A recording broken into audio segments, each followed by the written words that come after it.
सबैजनालाई नमस्ते welcome back to SC spotlight it's been a while since I post the last video I think 2 मन्थभन्दा धेरै भयो होला है since I join the new company एकदम बिजी भयो म बिजीको कारणले गर्दाखेरि भिडियो बनाउन नि पाएन है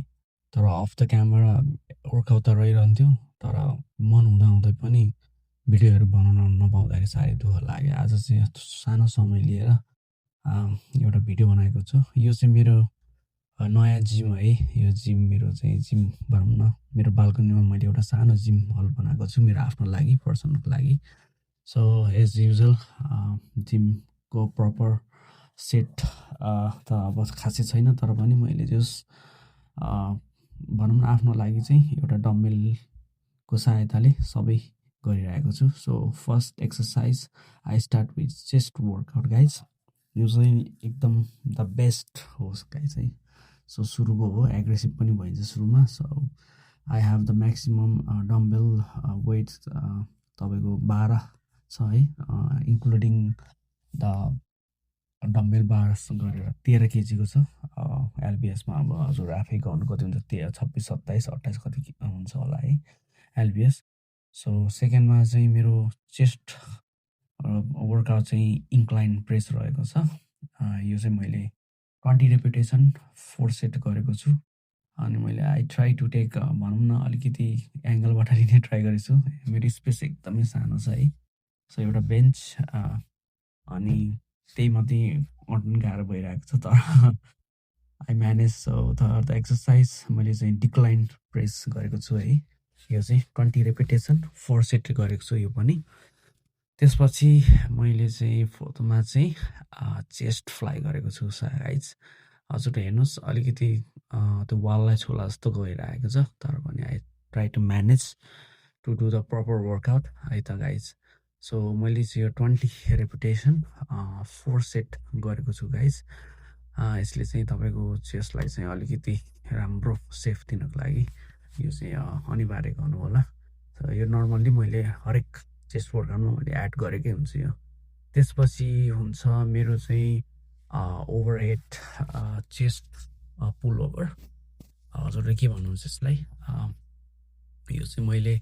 20 रेपिटेसन 4 सेट गरेको छु यसको चाहिँ यसले चाहिँ तपाईँको ओभरअल चेस्टको लागि एकदमै राम्रो गर्छ एट द लास्टमा तपाईँले गर्न सक्नुहुन्छ यो चाहिँ तपाईँको ओभरहेड प्रेस गर्दाखेरि अलिकति तपाईँको एल्बो चाहिँ तपाईँको हेडको अलि नजिक लिनु होला ताकि तपाईँको चेस्टलाई चाहिँ राम्रो तरिकाले कर्भ हुन सकोस् है किनकि अलिकति वाइड राख्नुभयो भने अलिकति खायो भने तपाईँको ब्याकलाई चाहिँ अलिकति टार्गेट गर्छ सो त्यसपछि मेरो चाहिँ अब ट्राइसेपको लागि चाहिँ मैले एट द सेम टाइम मेरो चाहिँ तपाईँको चेस्टलाई पनि टार्गेट गर्छ र प्लस तपाईँको ट्राइसेप पनि गर्छ so I did this tricep यो चाहिँ क्लोज ग्रिप है यो चाहिँ 20 रेपिटेसन 4 सेट गरेको छु यो चाहिँ this one of the best chest and tricep variation तपाईँले यो ट्राई गर्न सक्नुहुन्छ त्यसपछि मैले गरेको छु स्कल क्रसर डम्बेल यो चाहिँ वान अफ द बेस्टै भनौँ है ट्राइसेपको चाहिँ यो किङै हो कि यदि हजुरले यो गर्न सक्नुभयो भने तपाईँको एकदमै राम्रो हुन्छ यो चाहिँ है लङ हेडको लागि राम्रो एक्सर्साइज हो यो चाहिँ सो मैले चाहिँ यो 20 रेपिटेसन 4 सेट गरेको छु तपाईँहरूले आफ्नो वेट एप्रोप्रिएट वेट अनुसार हजुरले गर्न सक्नुहुनेछ यो चाहिँ है मैले चाहिँ 3 or 4 एङ्गलबाट अलिकति क्लोज तरिकाले हजुरहरूलाई देखाउने प्रयास गरिरहेको छु आई थिङ्क यो मेरो सेकेन्ड भिडियो होला सायद नेपालीमा मैले बनाएको प्राय इङ्ग्लिसमै बनाउन खोज्छु है ठुटेफुटे इङ्ग्लिस हालेर भयो नि एन्ड देन अर्को चाहिँ मैले चाहिँ फेरि अर्को नेक्स्ट एक्सर्साइज चाहिँ मैले single arm tricep overhead press गरेको छु है यो चाहिँ तपाईँको ओभरहेड एक्सटेन्सन भनौँ होइन सो त्यसपछि मैले चाहिँ अनि डम्बेल ओभरहेड ट्राइसेप एक्सटेन्सन गरेको छु यो चाहिँ 2 ह्यान्ड्सले चाहिँ try to keep your elbow अलिकति क्लोज राख्नु होला त्यसले गर्दा अलिकति राम्रो हुनेछ तपाईँको फर्म चाहिँ so I love doing exercise with होइन